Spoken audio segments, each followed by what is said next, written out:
Michael, thanks for joining us tonight. You've always been a great friend of the Cutters, and we're happy to have you as part of tonight's event. Well, thank you. Why'd I have to go after Tim? He's a tough act to follow. It's tough. I will see what I can do. I think you're going to do fine. Loads of audience questions. This is just a sampling of them. But first, I want you to tell the story about your first Little League practice.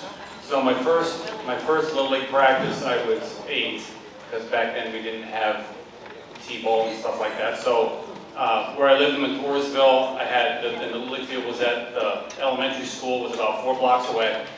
So I was so excited to go. I hopped on my bike and I rode down to the field, and there was nobody there because I was half an hour early. There's nobody there. There's nobody even remotely there. So I'm like, forget this, and I got back on my bike and rode back home. And so I pulled in the driveway. I get off my bike. I come in the house, and Mom goes, "What are you doing here?" And I said, "Well, there's nobody there, Mom. I'm not going to sit there by myself." She said, "Get back on your bike and go back down to the field. Somebody will be there. Do not come home." And so that's how my baseball career began. I almost quit before I ever played, and Mom sent me back, and here I am. Mom is here tonight. Your wife, Jana, as well. Thanks for joining us tonight, both of you. At what point did you feel that pitching was the path for you? Not sure. Probably pretty early. But I mean, when you're young and you're just playing, I didn't know how far it was going to go. So I was just doing what I like to do, and I threw the ball pretty hard. So they stuck me on the mound and told me to pitch. So that's what I did. And you come out of Little League and you go to high school, and I just kept pitching and kept doing well. And people kept telling me I was good at it, so I just kept doing it. And I probably realized when I got to college that was. I mean, because I got to play a position and I got to hit and all that stuff when I was in high school. So when I got to college, they told me that you're going to be a pitcher now, and that's when I stopped hitting and playing a position on defense. So that's probably when I got to college. Probably when I figured it out. When did scouts start appearing at your games? High school? Probably sophomore year. We had a really good year. We had a really good team. We won the state championship my sophomore year of high school. And I think as we moved along in the state tournament, obviously you're playing better and better competition, and there's other teams with other good players who scouts are coming to see, and because I happened to be there the same day and did pretty well, then I got a little notice. So after that, people started coming and paying a little more attention, so probably sophomore year of high school. You were drafted by the Orioles in the 11th round in 1987 out of high school. You did not sign. You went to Stanford, of course, did awesome. Got a degree in economics in 3.5 years, I might add. And you certainly upped your draft stock considerably when the Orioles took you then in the first round in 1990. I guess it's just the way you planned it, right? Of course, that's exactly how I planned it. No, I was really set on going to college to play.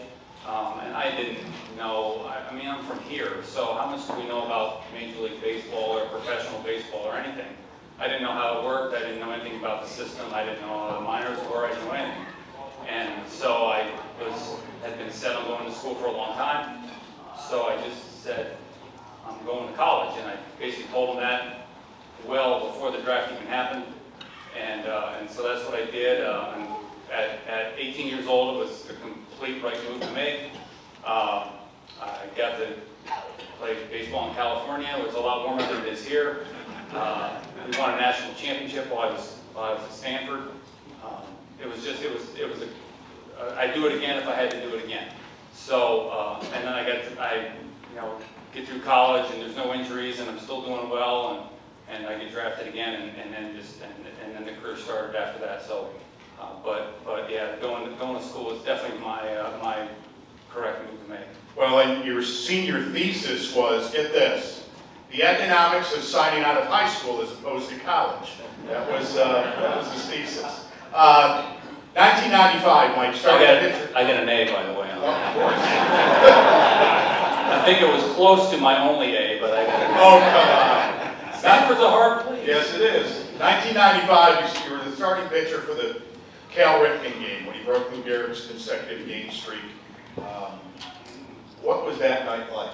It was, I mean, the whole season up to that point, it was in September, so the whole season up to that point was crazy. Because, you know, Cal had played, I don't know how many seasons in a row that is, I'd have to do it in my head, 13, 14 seasons in a row, and everybody was anticipating all this, and all these, it was nuts. He wasn't even staying at the team hotel, he was staying someplace else, because people were just all over the place trying to get autographs or talk to him, and pictures or whatever. So, and it was just, you knew when it was. That was the only good thing about it. It wasn't a surprise. You weren't like, oh, I hope he does it today. It wasn't like getting 3,000 hits. You knew on the calendar when it was going to be, as long as we didn't have a rain out or something. And so it was nice to, and it happened to fall on my day, and which was kind of cool, but also kind of stressful because at the top of the first inning, I gave up a home run, and I said to myself, I got the ball from the umpire, I'm like, you better get it together, because if we lose today, that's not the way this is supposed to happen. So I got it together, and Cal hit a homer that day. I think he hit a homer every day for that week, something like that.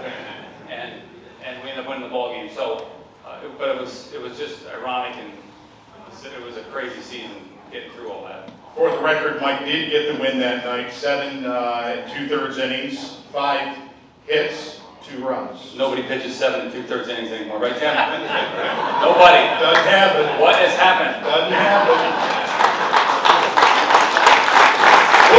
We'll get to that. We're going to get to that? Oh, yeah. We have all night, because I can talk about it for a while. It's embarrassing.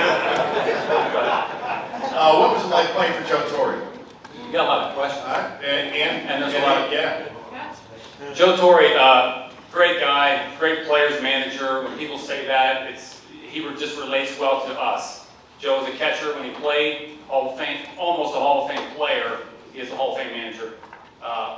But he could relate to pitchers because he's a catcher. He could relate to position players because he's a catcher.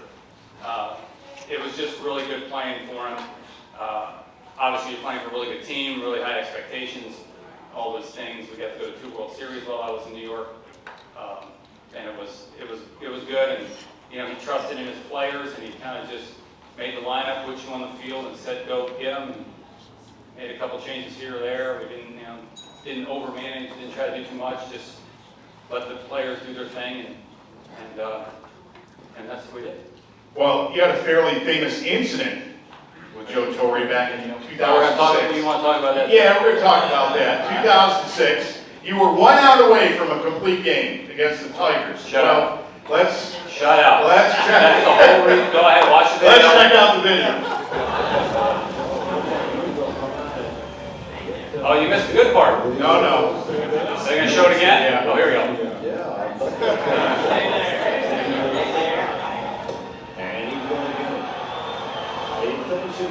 That's the good part, too.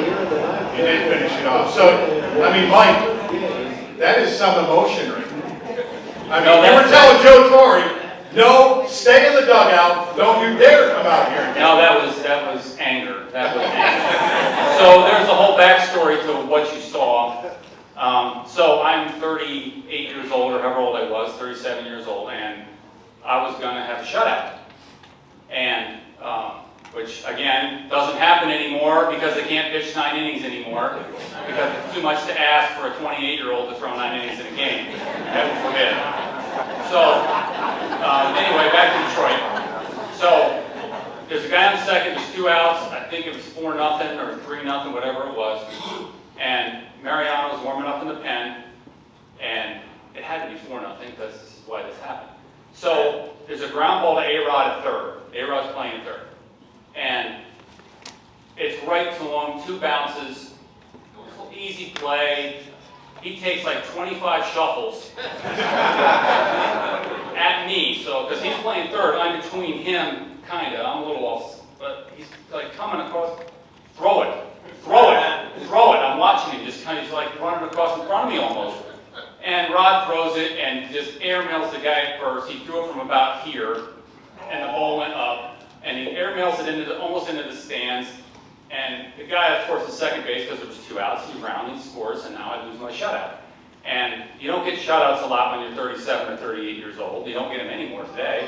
And I was hot. Like I'm mad. Like, I could have killed A-Rod right there. I want to take the rosin bag and shove it down his throat. So, of course, all this is in my head, like, fast. Like, I get the ball back, and I know that Mo's up in the pen. I know that Joe's coming out, because now it's a save opportunity, and Mo needs his saves, so he can go to the Hall of Fame, too. I was pissed, so I just turned around and said, stay in the damn dugout. And he did. He went like, okay, sorry. And I turned around and got back up on the mound. I'm like, where'd you get this guy out? Well, you know, Joe was asked about it a few years ago, and he said, And this comes up all the time. he was like, Mike never said anything, and he had all that emotion and said that. I had to listen to him. That was it. I just caught him off guard. He wasn't. Well, I would think You so. don't yell at Joe, you know. So that's the backstory. I was mad because A-Rod threw the ball in the stands from 25 feet away by the time he ran over there. Well, I know the answer to this question, but you go ahead and expound on it. Mike, how has pitching changed since? We all covered that already. How has it changed? Tim, do we have all night? You can't step off more than twice. Now all the umpires are worried about the electronic strike zone, the computerized strike zone, so the ball this far outside that me and Greg Maddox and Glavin and Pedro and everybody used to get called strikes. This far outside, ball, ball, ball. That's why they have the pitch clock now, because if they didn't, the game would take 4.5 hours and nobody would go. So they got a pitch clock. They got the thing at second base. What else are we talking about? You can only come in and you have to pitch to how many hitters in a row? Three? Three. I mean, the game's whatever. Now you know. That's why I'm not playing, coaching, or I'm here. Tell us how you That's why I'm really at your banquet. Well, you know, you decided to retire at the end of the 2008 season. Let's check out the video screen again. This is as you walk off the mound for the final time at Yankee Stadium. Joe Girardi is going to take the ball from Mussina, and this crowd is going to thank him for everything he's done since he got here in 2001. An outstanding career with the Yankees. Is it over? No one knows. But listen to the appreciation from the sellout crowd.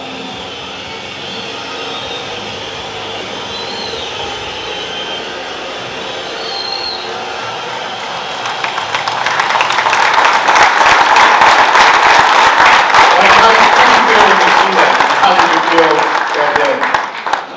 I mean, it's fun to watch it. It's been 16 years already. I've been out for 16 years, and they're about ready to go back to spring training, so this will be my 17th spring I haven't been to. That was my last home game. We actually went on the road after that, and to get in the numbers that are up there, I got 20 wins, but I had to win in Toronto, Another game. and then the last day of the season, I had to win in Boston to get to 20. So it was a great season to end on because I wasn't hurt. Everything was going well, except that we didn't make the playoffs. But when you pitch that long, you don't have any nagging injuries, you can get through it. It's really great, and to be appreciated for what you've been doing for that long is really cool. So it was a great season and a really good way to end it. Yeah, talk about going out on top. You said 20 wins, 20-9, 3.37 ERA. What made you decide that it was time to hang it up? I actually decided before the season began. I'll tell you that story too. I was working out and sitting on a bench in between things, and I just kind of looked up in the mirror and said, "This is going to be it." It was the last year of my contract that I had with New York. I didn't want to have to negotiate another one. My kids were getting older, and I was at the time I was 39. I played my last year at 39 years old. I didn't know how much longer I was going to be able to go. I didn't want to bounce around from team to team. I didn't want to go have surgery and end it like that. So I kind of told myself, this is a good year, it's a great year to go out. If it's a bad year, it's telling me, the game is telling me that it's time to go out. So I just decided there that was going to be it. And so I played my last season kind of free and didn't worry about it. And if it worked, it worked. If it didn't, and I stayed healthy and ended up winning 20 games. And guys were telling me, you can't quit now. Like, I go, yeah, no, I'm good. And that's when I stopped. I didn't know it was going to go to the Hall of Fame or anything. I mean, I just said this was enough. 18 years is plenty. And so I stopped. That was a great 18 years. You were elected to the Hall of Fame 2019, your 6th year on the ballot. What was your favorite part of the induction weekend? Well, the induction weekend, I've had a chance. We go back every year. The members are invited back every year for the new induction every July. And after the first year, it's so much easier stress-wise, because the year you go in, you have to worry about family and hotel rooms and tickets and where people are staying and how are they getting around. Because if any of you have been to Cooperstown, it's like the small town America. The roads are like this wide, and it's work. So the year you go in, it's crazy, and after that, it's just like a 4-day weekend. That's, you don't have all the family there. My wife goes with me when I go. We play some golf, do a couple things. We go sit in the back. If anybody's watching the induction, you sit up in the back Up on stage? Up on the stage in the seats. You listen to the guys talk. Guys are wearing sunglasses. Some of them fall asleep. The older guys get tired. I mean, it happens. So, but the first year is just crazy. You're worried about your speech and all that stuff.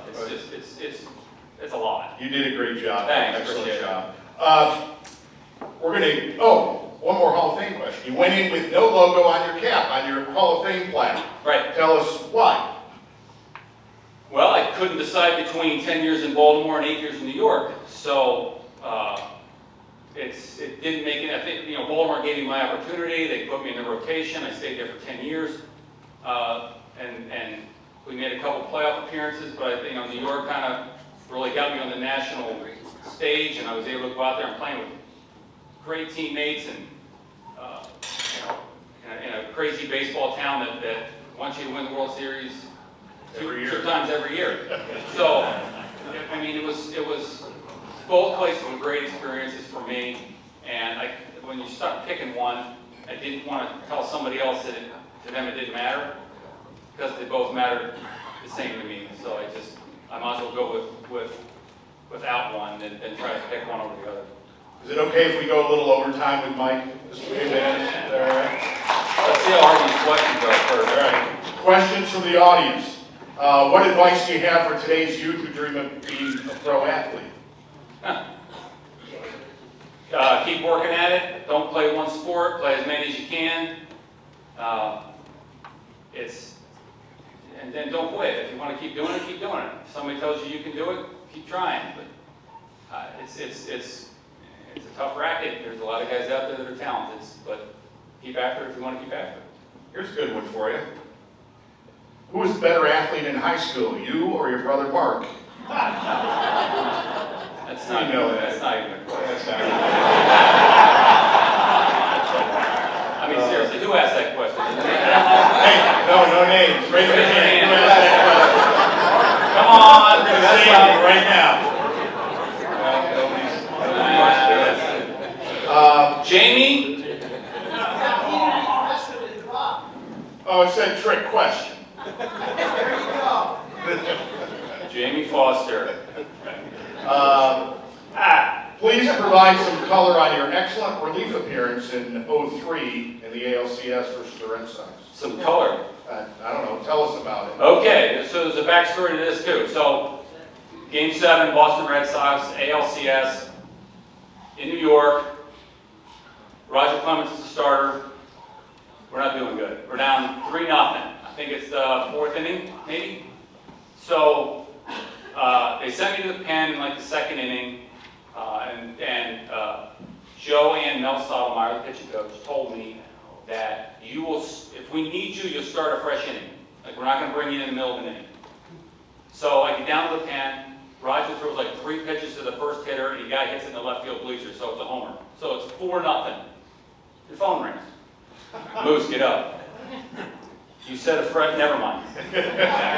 So I start throwing. In the old Yankee Stadium, now I call it Old Yankee Stadium because it was the one I was in.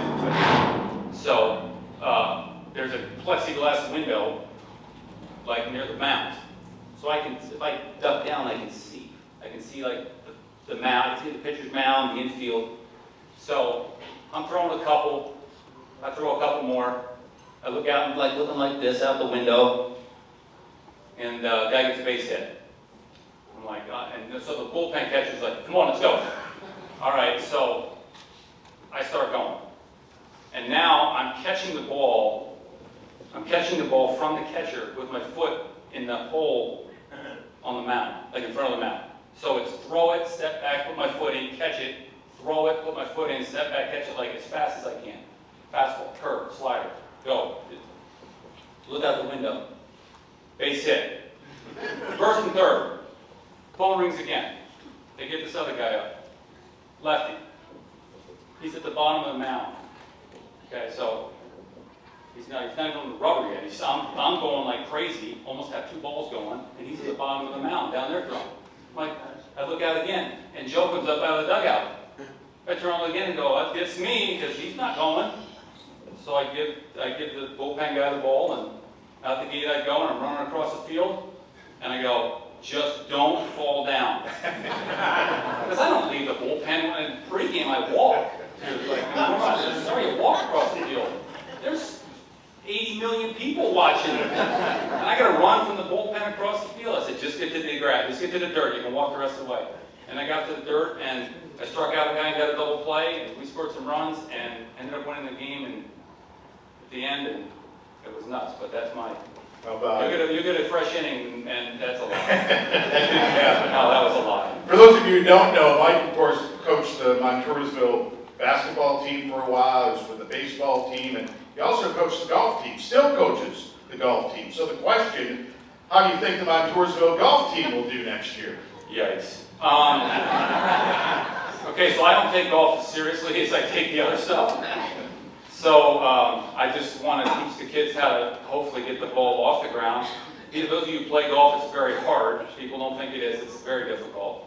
And I want them just to learn how to get the ball off the ground in the direction that it's supposed to go. Okay, not like this or bouncing. And that's kind of my goal. So if we can get guys to do that, we'll be fine.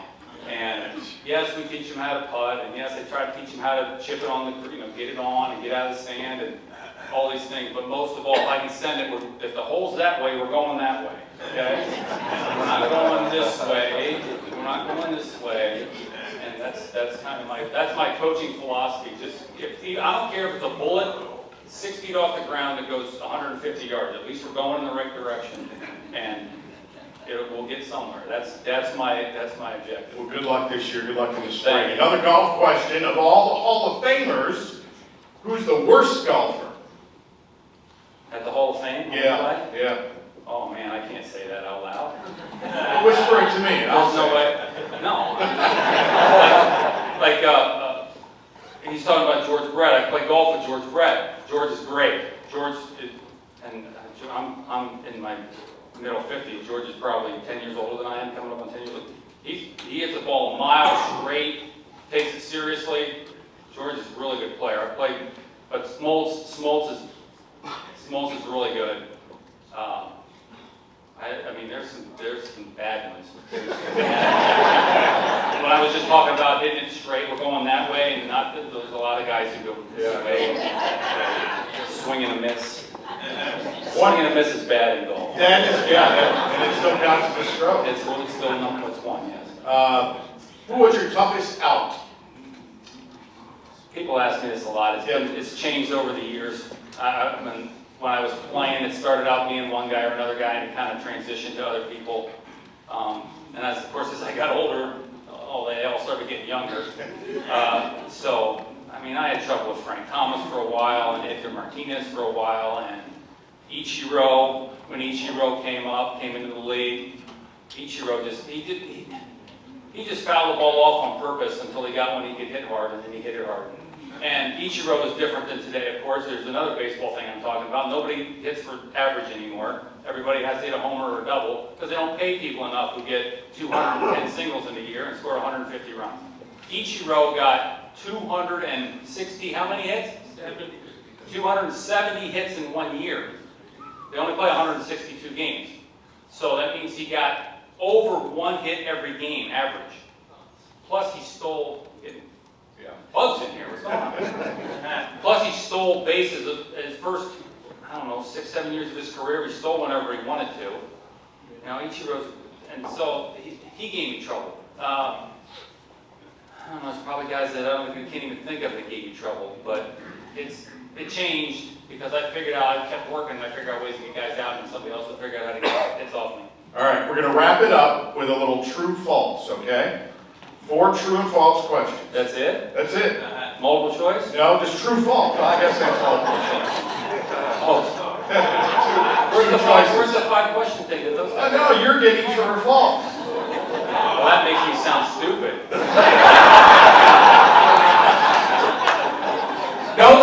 Those guys got 5 questions. I get true or false. Well, look, there's a lot of things out there about you, and I want to see if they're real. Oh, these are about me. Yeah! Oh. It's not just like... You're not just asking me random. No, not random.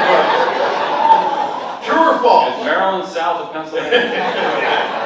You received an offer from Joe Paterno to be a place kicker for the Nittany Lions. That's semi-true. That's semi-true. I went to camp in high school. I was a kicker in high school. I went to camp there. Had a good camp in the summer of whatever year that was. And they said, if you weren't such a good baseball player, because football-wise, you can't just throw out offers. They only have so many offers they can give out. So they said, if you weren't such a good baseball player, we'd probably offer you, but we know you're going to go play baseball somewhere. So it's semi-true. All right. True or false? You were once asked to play for Italy in the World Baseball Classic on the assumption that you were Italian because your last name ends in a vowel. You're ruining it for 3/4 of the people here. No, I'm not Italian. And I had to tell them that. So they kind of said, well, yeah, I'm not Italian. I don't have any family members that are Italian. I can't play for your team. You can lie, but that's not, you can't. So it's true, it happens. Number 3, true or false? Tim Kirchin once beat you on the basketball court in a game of force. That's false. Have we ever played horse, Tim? No. Do you want to? Yeah, let's play. Come on. You're right at the Mike's house tonight on your way out. Number 4, a high school senior on tourism in 1987. True. You intentionally just missed being valedictorian of your graduating class to avoid delivering a commencement speech. This is not true. It's not true. I was at Matoursville High School. The top 3 students speak. I was never in the top 3. I didn't sandbag the last 3 months of the year, so I didn't have to speak. I was never in the top 3. So. Well, now we know. Mike, we continue to be appreciative of our relationship with the Cutters organization. Thanks for being at the Hot Stove Banquet tonight. Former Warrior, sports star, Mr. Welker.